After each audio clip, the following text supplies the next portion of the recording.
Je peux vous assurer, chers frères, que personne aujourd'hui ne peut compromettre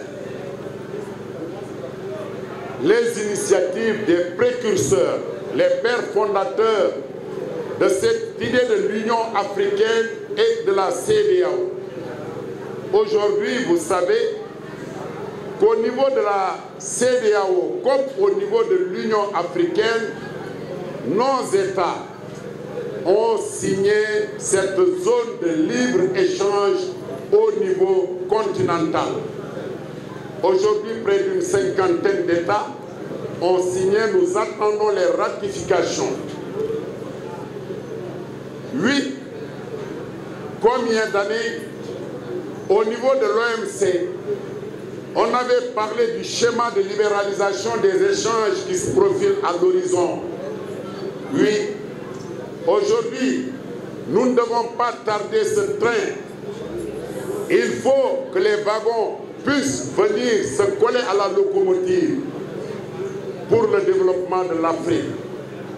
Je vous exhorte, vous, forces de sécurité et de défense, vous qui nous protégez, protégeons notre économie ensemble.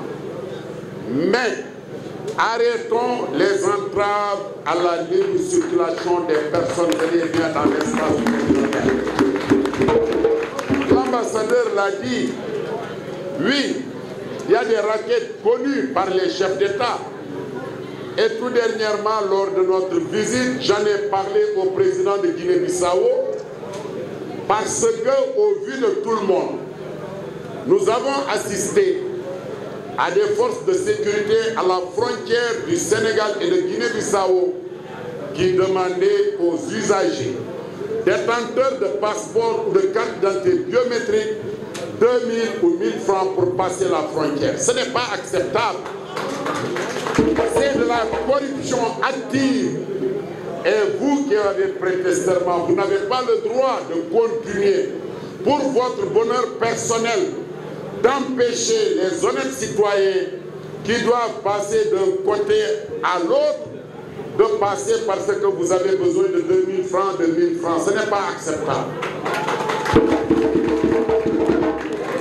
Excellence, Monsieur l'ambassadeur, une fois de plus, je lance un appel aux États, à la responsabilité des chefs d'État, des ministres, le Conseil des ministres de la CEDEAO et la commission qui a créé une task force pour veiller à la régularité des décisions prises par les chefs d'État.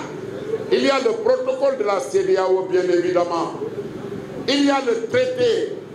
Il y a les conventions, les décisions prises pour que les populations puissent avoir cette liberté de nous départir de cette colonisation agressive, la balkanisation qui a divisé nos pays.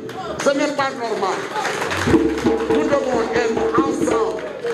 Nous devons être ceux-là qui vont se battre pour que l'Afrique reste unie.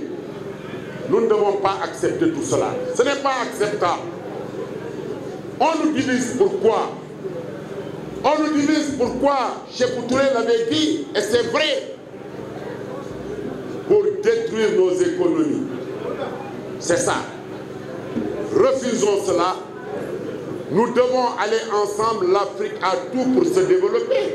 Mais traverser ici au Libéria, traverser à Monrovia, en Sierra Leone, en Côte d'Ivoire, nous avons tout.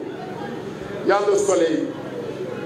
Il y a cette nature verdoyante, il y a les pluies et les cours d'eau.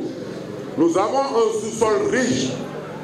Pourquoi nous ne devons pas être ensemble pour exploiter les potentialités que nous avons? C'est inacceptable. Je vous exhorte une fois de plus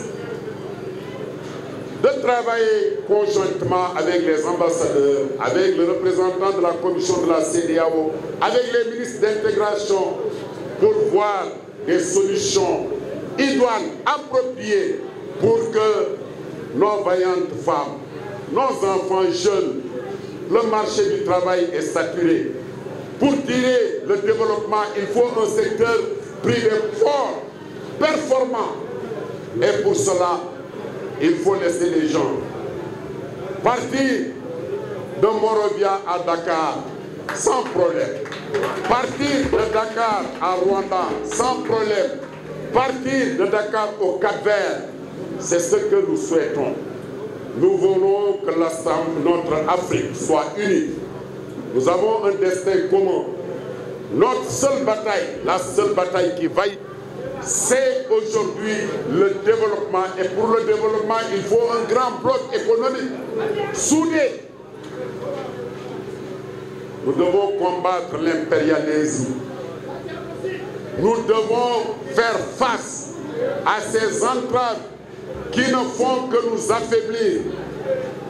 À quoi sert 1000 francs pour empêcher quelqu'un de partir, voir sa famille à Monrovia et retourner? Des gens que nous connaissons, citoyens de la communauté. Oui, pour les populations, je vous exhorte, avec responsabilité, d'aller chercher des documents de voyage. On ne peut pas habiter dans un pays et dire que je n'ai pas de carte d'identité. Ce n'est pas acceptable aussi. Cherchez des documents, cherchez des papiers si vous voulez travailler, si vous ne voulez pas rater cette locomotive qui va accrocher tous les wagons pour le développement de nos pays. Je voudrais tout simplement vous dire une fois que je suis contre. Je suis fier d'avoir fait ce voyage ici pour écouter les populations, mais pour vous écouter les forces de sécurité et de défense. Vous êtes utiles. Vous devez veiller à cette libre circulation tout en observant les ennemis de la paix qui circuleront dans nos frontières. Ces gens qui pourront voyager avec des faux documents, mais qui sont animés de la volonté de faire du mal. Il faut les surveiller, il faut être vigilant. Donc ce que nous devons faire, nous devons le faire avec responsabilité. Nous ne devons pas le faire avec de la passion. C'est la responsabilité qu'il faut mettre devant. Je remercie tout le monde, les femmes, les jeunes, et je remercie tous les députés de la CEDEAO qui ont fait avec moi ce déplacement, et je vous donne rendez-vous pour une prochaine fois. Je pense que ça ne sera pas notre dernier voyage. Je vous remercie. Obrigado, thank you.